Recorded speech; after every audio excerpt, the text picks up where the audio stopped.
네, 이번에는 변수 안에 들어갈 값의 자료 유형에 대해서 살펴보겠습니다. 우리가 앞에서 램에 적재되는 것은 데이터와 프로그램을 구성하고 있는 명령어라고 배웠습니다. 따라서 적재된 주소에 있는 기억 장소에 저장된 값은 프로그램을 구성하고 있는 명령어이거나 데이터일 것입니다. 앞에서 살펴본 변수와 상수는 데이터로서 대부분 숫자이거나 문자로 구성되어 있습니다. 따라서 기억 장소에 저장되는 숫자이거나 문자인 값에 따라 기억 장소의 크기를 결정해 주어야 합니다. 예를 들어 숫자 1을 변수에 저장하고 싶을 때 만약 기억 장소가 1바이트가 필요하다면 먼저 컴퓨터에게 1바이트 부분만큼 기억 장소를 준비하라고 알려주어야지 컴퓨터는 기억 장소에 대해 준비를 하고 그 숫자를 저장시킬 수 있습니다. 이와 같이 프로그래밍에서 기억 장소의 크기에 대한 정보를 표현하는 개념이 필요한데 그게 바로 자료 유형 데이터 타입이라는 것입니다.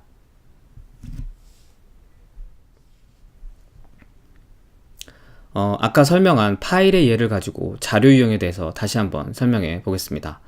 우리는 킹스맨이라는 동영상 파일을 하드디스크에 저장했습니다. 그 파일의 파일명을 살펴보면 킹스맨 뒤에 이렇게 AVI와 같이 그 파일의 종류를 나타내주는 확장자가 존재합니다. 이 AVI라는 확장자를 보고 이 파일이 동영상 파일이라는 것을 우리는 알 수 있게 됩니다. 만약 확장자가 mp3면 노래나 음성이 들어있는 파일, HWP면 문서 파일 등으로 우리는 인지하게 됩니다. 이렇게 우리는 파일의 확장자를 보고 이 파일의 자료 유형, 즉 파일의 종류에 대해서 파일을 클릭해 보지 않고도 알 수 있습니다. 프로그래밍에서도 변수에 어떤 자료 유형이 들어있는지 컴퓨터에게 알려주기 위해 자료 유형이라는 것을 사용하는 것입니다. 마치 우리가 확장자를 보고 그 파일의 내용을 알 수 있는 것과 마찬가지인 거죠. 이와 같이 자료 유형은 컴퓨터에서 사용되는 값의 형태를 의미하며 항상 기억 장소에 대해서는 자료 유형을 결정해 주어야 합니다. 이 자료 유형의 종류에는 정수, 실수, 문자, 문자열, 논리 등이 있습니다. 여기서는 간단하게만 설명을 하고 다음 시간에 더 구체적으로 한번 살펴보겠습니다. 일단 변수에 숫자를 넣을 수 있는데 그 숫자의 자료 유형에는 정수, 실수가 있습니다. 정수는 소수점 표현이 없는 숫자를 표현하기 위한 것으로 1, 2, 0, -2 등 소수점이 없는 숫자를 말합니다. 실수는 소수점 표현이 있는 숫자를 표현하기 위한 것으로서 1.23, 2.34 등 소수점이 있는 숫자를 말합니다. 그 다음에는 변수에는 글자도 넣을 수 있는데 글자의 자료 유형에는 문자와 문자열이 있습니다. 문자란 한 개의 문자를 저장할 수 있는 기억 장소를 표현하기 위한 것으로서 A, B, C와 같이 각각 한 개의 문자를 넣을 수 있습니다. 문자열은 문자열을 저장할 수 있는 기억 장소를 표현하기 위한 것으로서 book, 애플과 같이 단어를 표현할 수도 있고 더 나아가 programming is fun이라는 문장까지 표현할 수 있는 표현입니다.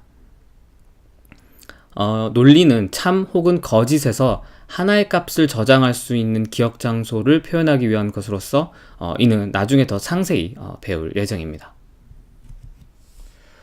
지금 우리가 배운 건 변수라는 기억 장소에 데이터를 넣을 수 있는데 그 데이터의 유형에 대해서 살펴보았습니다. 다음으로 이런 기억 장소에 대해 컴퓨터가 어떻게 관리를 하는지에 관한 기억장치 관리 방식에 대해서 알아보겠습니다. 기억장치를 관리해야 할 이유는 우리는 컴퓨터로 하나의 소프트웨어만을 실행시키고 있지 않기 때문입니다. 우리는 음악 플레이어를 이용해서 음악을 들으면서 웹브라우저를 사용해서 인터넷 서핑을 합니다. 그리고 그 서핑으로 찾은 자료로 문서 편집 프로그램을 이용해서 리포트를 작성하는 등 하나의 프로그램만 실행하지 않고 여러 프로그램들을 동시에 실행하면서 컴퓨터를 사용하고 있습니다. 이처럼 컴퓨터에 장착된 하드웨어는 한 개이고 소프트웨어들은 동시에 여러 개 실행되는 컴퓨팅 환경에서 기억장치는 여러 개의 소프트웨어들에 의해서 같이 사용되어집니다. 그리고 어떤 소프트웨어가 사용하고 있는 기억 장소에 대해 다른 소프트웨어가 그 기억 장소를 사용하게 되면 그 다른 소프트웨어는 제대로 동작을 하지 않습니다.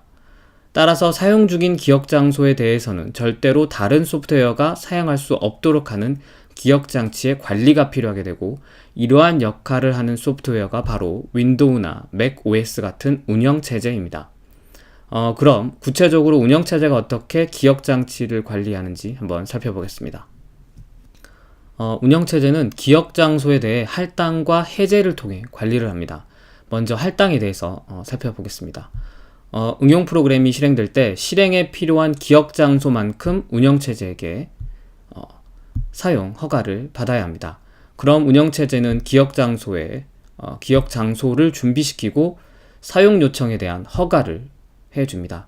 이렇게 운영체제에게 기억장소의 사용을 요청하고 사용할 수 있는 권한을 받는 작업을 기억장소 할당이라고 합니다. 즉, 프로그램을 실행시킬 때 데이터나 프로그램 자체를 저장할 기억장소에 대해 사용 가능하게 만드는 작업을 간단히 말해서 할당이라고 합니다. 다음은 해제입니다. 응용 프로그램이 기억장소를 사용하지 않을 때는 다시 운영체제에게 사용허가 권한을 반납해야 합니다. 그래야만 다른 소프트웨어들에 의해서 이렇게 반납된 기억장소들을 사용할 수 있게 되기 때문입니다. 이러한 작업을 기억장소 할당 해제라고 합니다. 간단히 말해서 해제라고 합니다.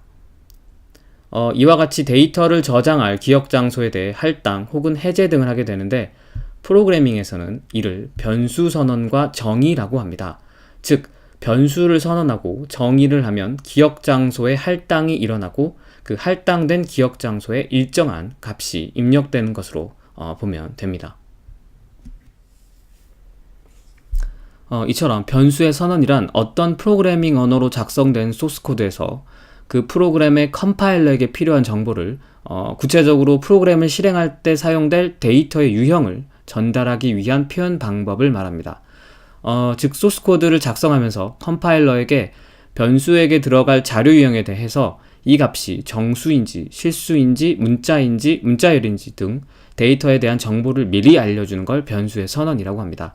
그리고 변수의 정의는 실제로 자료 유형에 따라 이만큼의 기억 장소를 사용할 테니 그 장소의 그 사용할 크기를 지정하는 표현 방법을 말합니다. 몇몇 프로그래밍 언어들에서는 선언과 정의를 분리하지 않지만 일반적으로 선언과 정의는 동시에 진행된다고 보시면 됩니다. 따라서 변수를 선언한다고 하면 변수를 정의하는 작업도 같이 진행되는 것으로 보면 됩니다. 네, 이제 개념에 대해서 충분히 살펴보았습니다.